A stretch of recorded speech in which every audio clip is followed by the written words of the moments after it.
মুসলমান ভাই খেয়াল করে শোনেন, ফজরের 2 রাকাত নামাজ আমরা আদি পিতার থেকে পেয়েছি, আর জোহরের 4 রাকাত নামাজ পেয়েছি আমাদের জাতির পিতা ইব্রাহিম খলিলুল্লাহ থেকে। একটু বুঝে বলবেন, আমাদের জাতির পিতার নাম কি? ইব্রাহিম খলিলুল্লাহ। উনার থেকে আমরা জোহরের 4 রাকাত নামাজ পেয়েছি। সংক্ষিপ্ত আকারে বলি, শরহু মাআনিয়াল আতার হাদিসের কিতাব, আমাদের হানাফি মাযহাবের জবরদস্ত একটা হাদিসের কিতাব। ওর মধ্যে আছে ইব্রাহিম আলাইহিস সালামকে যখন নমরুদ আগুনের কুণ্ডের ভিতরে ফেলেছিল, তখন আল্লাহ পাক বলেছিল, আগুন আমার বন্ধুর জন্য, আমার খলিলের জন্য তুমি শান্তিদায়ক হয়ে দাও, একবারে ঠান্ডাও হয়েও না, একবারে গরম হয়েও না, শান্তিদায়ক হয়ে যাও। তখন আগুন ওনার জন্য যখন শান্তিদায়ক হয়ে গেলেন, ইব্রাহিম আলাইহিস সালাম দেখতেছে আগুন তারে পড়াইতে পারে না, বরং আরাম লাগে। তখন শুকরিয়া তান আল্লাহ পাকের কাছে 4 রাকাত নামাজ পড়েছিল।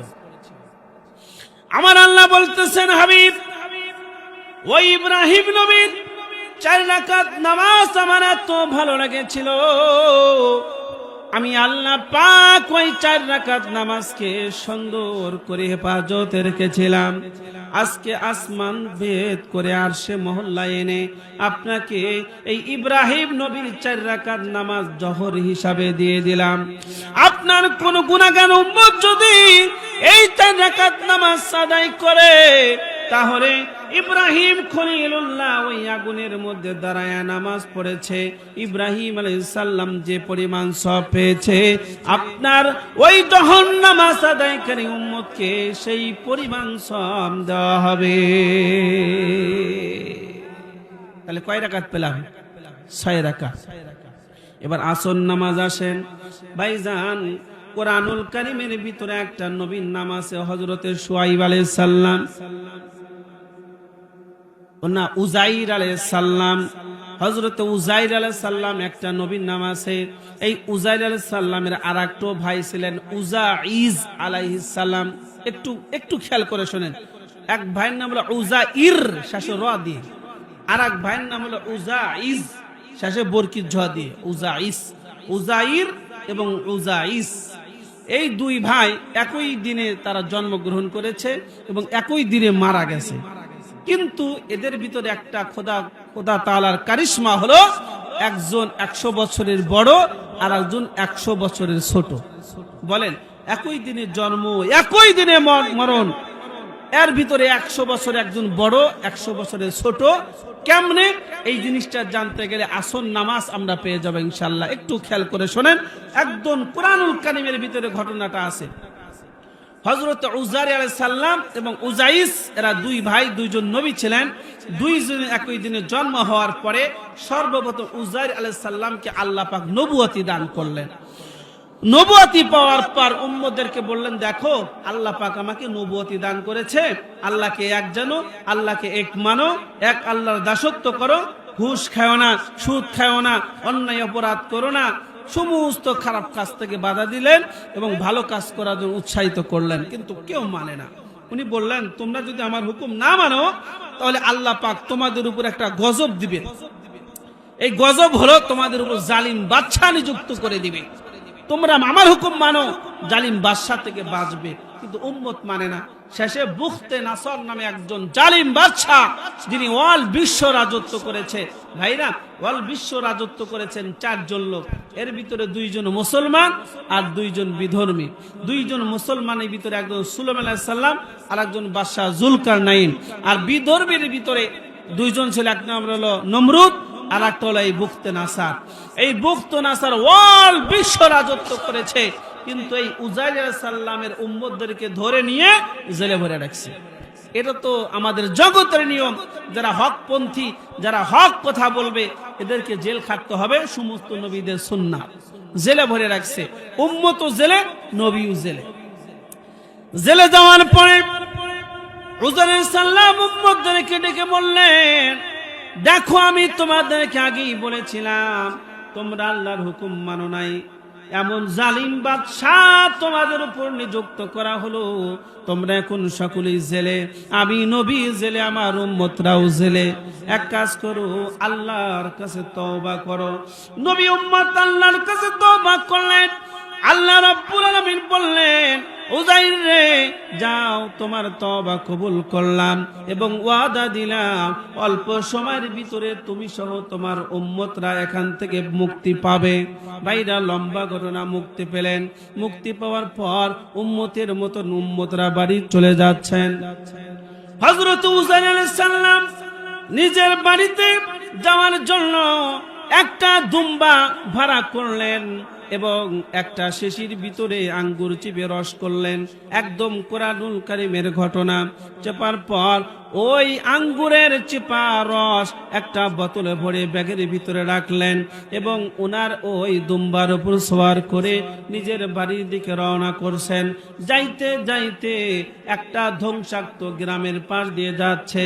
দেখে ওই গ্রামের প্রত্যেকটা বাড়ি ধ্বংসরূপ হয়ে পড়ে আছে, প্রত্যেকটা বাড়ি একদম নষ্ট এবং অনেক জায়গায় দেখা যাচ্ছে মানুষের হাড্ডি গুড্ডি গুলো পড়ে আছে, মাথার খুলি পড়ে আছে, হাতের অংশ, পায়ের অংশ বিভিন্ন জায়গায় ছিঁড়ে ছিটে আছে।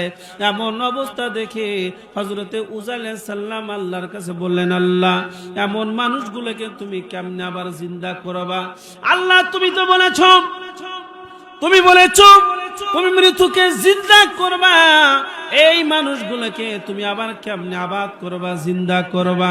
আমার আল্লাহ জিবরাইলকে পাঠিয়ে দিলেন, বললেন, উযাইর রে, আমি আল্লাহ যে মৃত্যুকে জিন্দা করতে পারি তোমার কি বিশ্বাস হয় না? উযাইর আলাইহিস সালাম বললেন, ও ভাই খেয়াল করে শুনেন।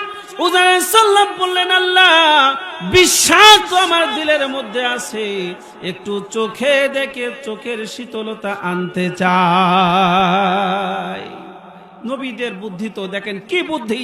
বলতেছে, আল্লাহ, আপনি জিন্দাকে মৃত্যু দিতে পারেন, মৃত্যুকে জিন্দা করতে পারেন, এই বিশ্বাস আমার আছে, কিন্তু মৃত্যুকে যে জিন্দা করবেন এই ঘটনাটা দেখে চোখের শীতলতা আনতে চাই, একটু দেখতে চাই। আল্লাহ পাক বললেন, ঠিক আছে, মরে যাও। সাথে সাথে হযরত উযাইর আলাইহিস সালাম মারা গেলেন। আবার যখন আল্লাহ পাক বললেন কুম বিইজনিল্লাহ, দাঁড়িয়ে গেলেন। উযাইর আলাইহিস সালাম দাঁড়ায় আকাশের দিকে তাকায়, দেখে যখন মারা গেছে তখন সূর্য ছিল এইদিকে, যখন জীবিত হয়েছে তখন সূর্য আছে এইদিকে।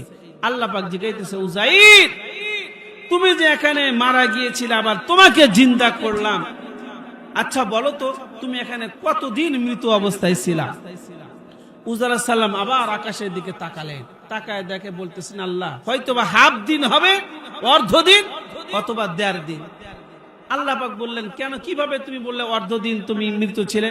কই, আল্লাহ, আমি যখন মারা যাই তখন সূর্য পূর্ব দিগন্তে ছিল, যখন জিন্দা হই তখন সূর্য পশ্চিম দিকে আছে, এই জন্য হয়তোবা হাফ দিন অথবা 1 দিন যদি পার হয়ে যায় তাহলে 1.5 দিন।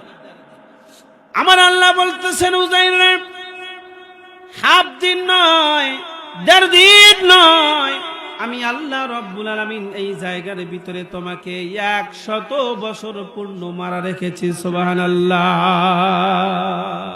কত বছর বাবা? 100 বছর এখানে তোমাকে মারা অবস্থায় আমি রেখেছি। ওই যে দেখো তোমার যে দুম্বা আছে, এখানে দেখো ওনার হাড্ডি গুড্ডি গুলো পড়ে আছে। উযাইর আলাইহিস সালাম বলেন, হ্যাঁ, জায়গা জায়গা হাড্ডি পড়ে আছে। আল্লাহ পাক আদেশ করার সাথে সাথে ওই দুম্বার হাড্ডি একটা হাড্ডির সাথে আর একটা চট করে লেগে খাপাসি হয়ে গেল, গোস্ত লেগে গেল, চামড়া লেগে গেল, একদম ওনার আগের যে দুম্বা ছিল হুবাহু এরকম হয়ে গেছে। হযরত উযাইর আলাইহিস সালাম অত্যন্ত খুশি হইয়া আল্লাহর দরবারে 4 রাকাত নামাজ পড়েছিল। একদম সূর্য যখন পশ্চিম দিগন্তে চলে আসছে তখন 4 রাকাত নামাজ পড়ছে। আমার আল্লাহ বলে, হাবিব, ওই উযাইর পয়গম্বরের 4 রাকাত নামাজ আমার বড় ভালো লেগেছিল। আমি আল্লাহ রাব্বুল আলামিন ওই 4 রাকাত নামাজকে হেফাজতে রেখেছিলাম। আজকে আর সে নেই, আপনাকে আমি 4 রাকাত নামাজ দিয়ে দিলাম। আপনার উম্মত যদি এই আসরের 4 রাকাত নামাজ আদায় করে, আল্লাহ রাব্বুল আলামিন আপনার উম্মতকে উযাইর নবীর সমপরিমাণ সওয়াব দান করবে। তাহলে আসর নামাজ কি সারা যাবে বাবা?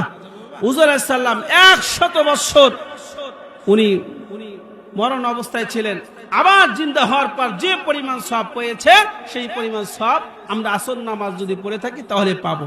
মাগরিবের 3 রাকাত আসেন, আল্লাহ পাককে আমি জিজ্ঞেস করেছিলাম, ওমর আল্লাহ আমাকে 3 রাকাত মাগরিবের নামাজ দিলেন কেন? তখন আল্লাহ পাক বলতেছেন, হাবিব শোনেন, আপনার আগে একজন নবী আসলের নাম হলো ইয়াকুব আলাইহিস সালাম, ওনার সন্তান ছিল ইউসুফ আলাইহিস সালাম। এই ইউসুফ আলাইহিস সালামকে আমি ওনার থেকে টেনে নিয়েছিলাম, অনেক দূরে রেখেছিলাম। একটা নির্ধারিত সময়ের পর পিতা এবং পুত্রের যখন সাক্ষাৎ হয়, সাক্ষাৎ হওয়ার পরে হযরত ইয়াকুব আলাইহিস সালাম আনন্দে হয়ে নামাজে দাঁড়ায় গেছে। নামাজে দাঁড়ানোর পর কিন্তু বয়স্ক লোক ছিল, 4 রাকাতের নিয়ত করেছিল, কিন্তু বয়স্ক হওয়ার কারণে, দুর্বলতার কারণে 3 রাকাত পরে সালাম ফিরিয়ে দিয়েছিল। এই 3 রাকাত আল্লাহ পাক বলেন, এই 3 রাকাত নামাজ আমার এত ভালো লেগেছিল, এই 3 রাকাত নামাজকে আমি হেফাজতে রেখে দিয়েছিলাম, আর এই 3 রাকাত নামাজ আজকে আপনাকে দিয়ে দিলাম। আপনার কোন উম্মত যদি মাগরিবের 3 রাকাত নামাজ পড়ে, ইয়াকুব নবী ধৈর্য ধারণ করে যেই পরিমাণ সওয়াব পেয়েছিল, আপনার উম্মতকে সেই পরিমাণ সওয়াব দেওয়া হবে। জোরে কোন সুবহানাল্লাহ। এশারের 4 রাকাত, এই সম্পর্কে 2টা হাদিস আছে। একটা হাদিস হলো হযরতে ঈসা আলাইহিস সালামের 4 রাকাত নামাজ আল্লাহ রাব্বুল আলামিন আমাদেরকে দিয়েছেন, আর একটা হলো আমাদের নবীর বৈশিষ্ট্য হলো ঈশারের 4 রাকাত নামাজ। আল্লাহ নবী বলেছেন, কোন মানুষ যদি ঈশারের 4 রাকাত নামাজ আদায় করে, আল্লাহ রাব্বুল আলামিন ওই ব্যক্তিকে অর্ধরাত দ্বারা দ্বারা নফল নামাজ পড়ার সওয়াব দিয়ে দেয়। এই হলো 17 রাকাতের ইতিহাস। এবার আসেন, এই 17 রাকাত নামাজ যদি আমি না পড়ি, তাহলে দুনিয়াতে আমাকে 3টা শাস্তি আমাকে সামনে হতে হবে। তার 1 নম্বর শাস্তি হলো, যারা 5 ওয়াক্ত নামাজ পড়বে না, এদের চেহারা ভিতরে নূর থাকবে না, একটা কালো বর্ণ চলে আসবে, চেহারা সৌন্দর্যতা থাকবে না। 2 নাম্বার, কামাই রোজগারে বরকত হবে না। আর 3 নাম্বার, মৃত্যুর সময়ে ভয়াবহ কষ্ট হবে। বেনামাজি মৃত্যুর কষ্ট ভয়াবহ হবে। আল্লাহ রাসূল বলেছেন, বেনামাজির কষ্ট, মরণের কষ্ট কেমন হবে এই অবস্থা তো আমি বলতে পারবো না, তবে এতটুকু বলি, বেনামাজির পেটের ভিতরে যদি একটা কাঁটাদার বৃক্ষ ঢুকায়া দিয়া ওর নারী বুড়ি পেছায়া যদি ওই গাছটা টান দেওয়া হয়, ওই ব্যক্তি যে পরিমাণ কষ্ট পাবে, বেনামাজির মরণের কষ্ট এর চাইতে 1000 গুণ বেশি। নাউজুবিল্লাহ বলেন। মুসলমান ভাইরা রে আমার, বেনামাজির দুনিয়ার 3 শাস্তি গেল, কবরের 3 শাস্তি। আল্লাহর নবী বলেন, বেনামাজিকে যখন কবরস্থ করা হয়, সাথে সাথে আল্লাহ রাব্বুল আলামিন বেনামাজির কবরকে সংকীর্ণ করে দেয়। কি পরিমাণ সংকীর্ণ করেন? আল্লাহ নবী বলেন, বেনামাজির কবরটা এমন সংকীর্ণ হয়ে যায়, এক পার্শ্বের হাড্ডি আর এক পার্শ্বের হাড্ডির মধ্যে চলে যায়। আল্লাহ নবী সাহাবীদেরকে 2 হাত একত্রিত করে এমন করে দেখেছেন, 1 আঙ্গুল আর 1 আঙ্গুলের ভিতরে যেমন চলে গেছে, বেনামাজির কবরের ভিতরে এমন ভাবে চাপ দেওয়া হবে, এক পার্শ্বের হাড্ডি আর এক পার্শ্বের হাড্ডির মধ্যে চলে যাবে।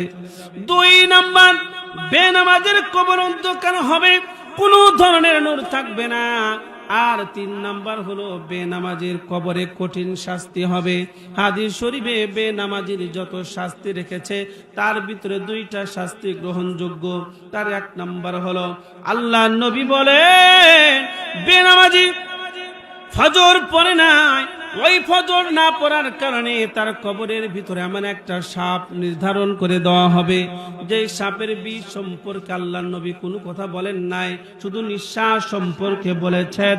ওই সাপের এত পরিমাণ নিঃশ্বাসে বিষ থাকবে, ওই সাপ যদি দুনিয়াতে একবার শ্বাস ছাড়ে, তাহলে দুনিয়ার সমস্ত জিনিসগুলো পুড়ে ছারখার হয়ে যাবে। এমন বিষাক্ত সাপ ওই বেনামাজি ফজর নামাজ পড়ে নাই, একদম জহর পর্যন্ত কবরের ভিতরে তাকে ধ্বংসন করতে থাকবে। আল্লাহ নবী বলেন, আমার উম্মতেরা শুনিয়া লও, ওই সাপ যখন বেনামাজিকে কবরের ভিতরে ধ্বংসন করবে, একবার যখন সবল মারবে, বেনামাজি 70 গজ মাটির নিচে চলে যাবে, আবার তাকে উঠে আনা হবে, আবার ধ্বংসন করবে, আবার মাটির ভিতরে চলে যাবে। এমন করতে করতে যখন নামাজ পর্যন্ত ধ্বংসন করবে। জহর পরে নেই আসর পর্যন্ত, আসর পরে নেই মাগরিব পর্যন্ত, মাগরিব পরে নাই এশা পর্যন্ত, এশা পরে নাই ফজর পর্যন্ত ধ্বংস করবে। এক নাম্বার শাস্তি গেল। এই হাদিসটা অন্য কিতাবে আবার এমন এসেছে, আল্লাহ নবী বলেন বেনামাজির কবরে একটা ফেরেশতা নিযুক্ত করা হবে, যেই ফেরেশতার কোনো চক্ষু থাকবে না, কানও থাকবে না, হাতের ভিতরে বড় একটা লোহার গুর্জ থাকবে। ওই গুর্জ লইয়া বেনামাজির কবরে দেওয়া হবে।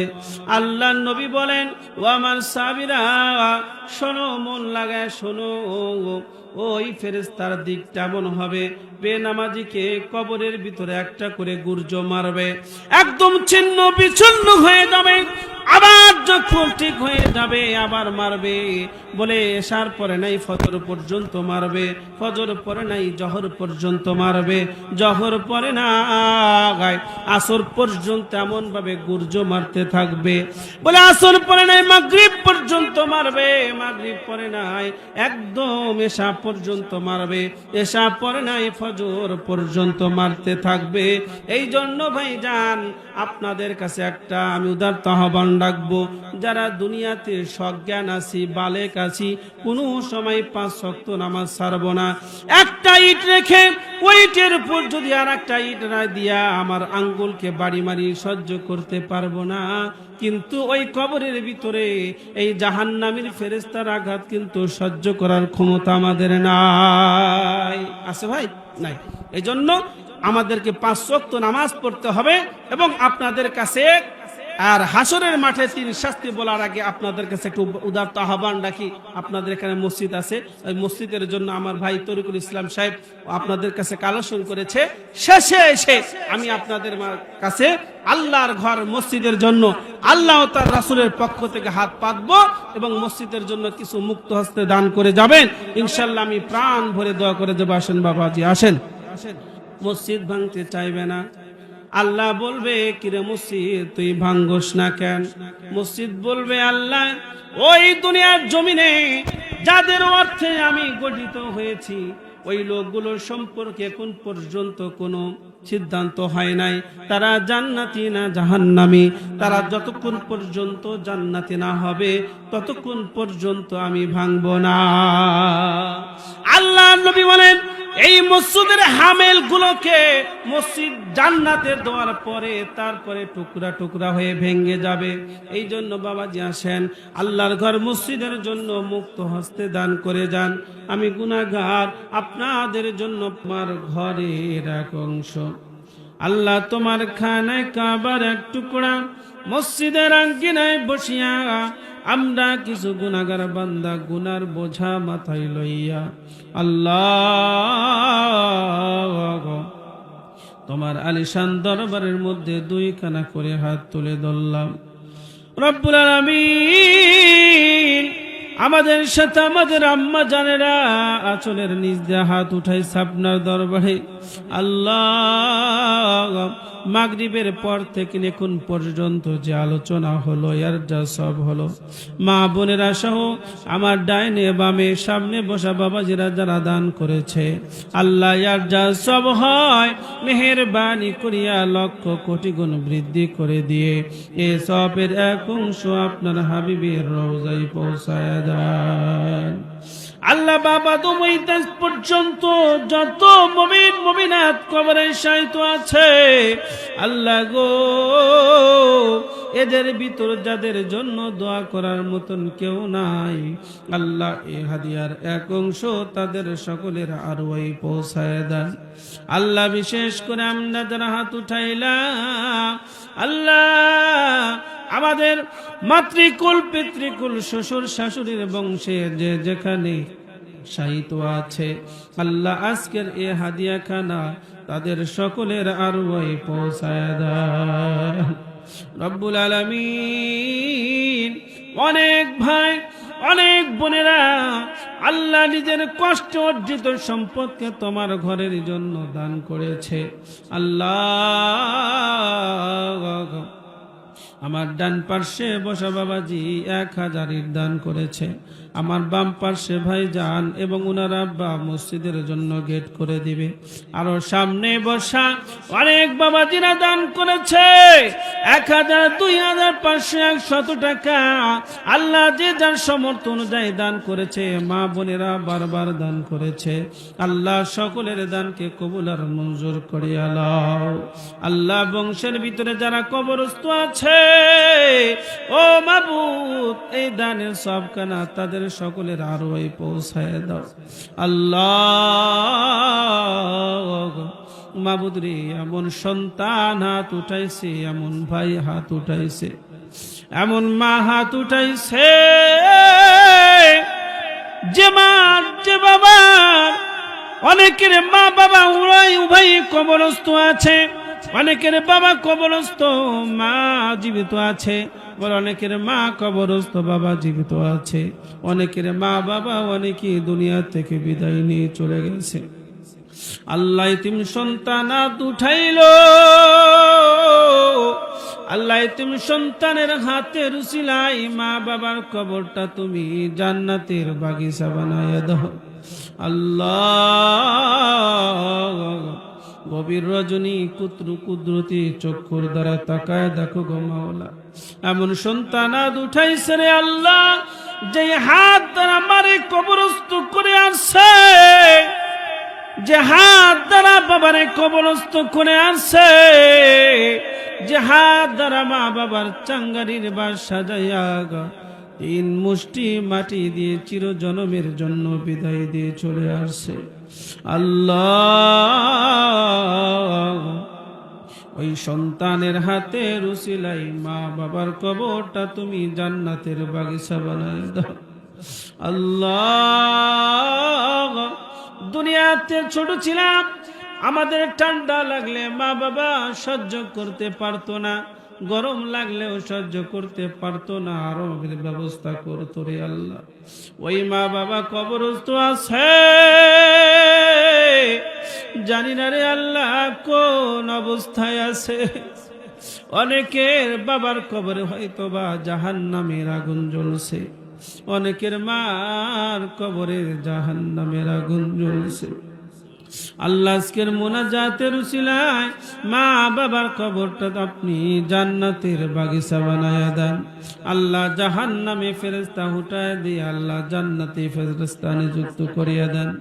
আয় আল্লাহ মাবুদ রে, অনেক আম্মা জানরা হাত উঠেছে আল্লাহ, জানি না কার কি মনের বাসনা মনের কামনা আল্লাহ, তাদের মনের নেক বাসনাকে পূর্ণ করিয়া দাও আল্লাহ। ছেলে সন্তান আল্লাহ স্বামী কিনে সুখের সংসার গড়ার মতন তৌফিক দিয়ে দেন আল্লাহ। আমাদের সকলের পরিবারের উপর খাজ রহমত বর্ষণ করিয়া দেন আল্লাহ। আসমানি বেলা আসমানে, জমিনে বেলা জমিনে দাফন করিয়া দাও মাবুদ রে।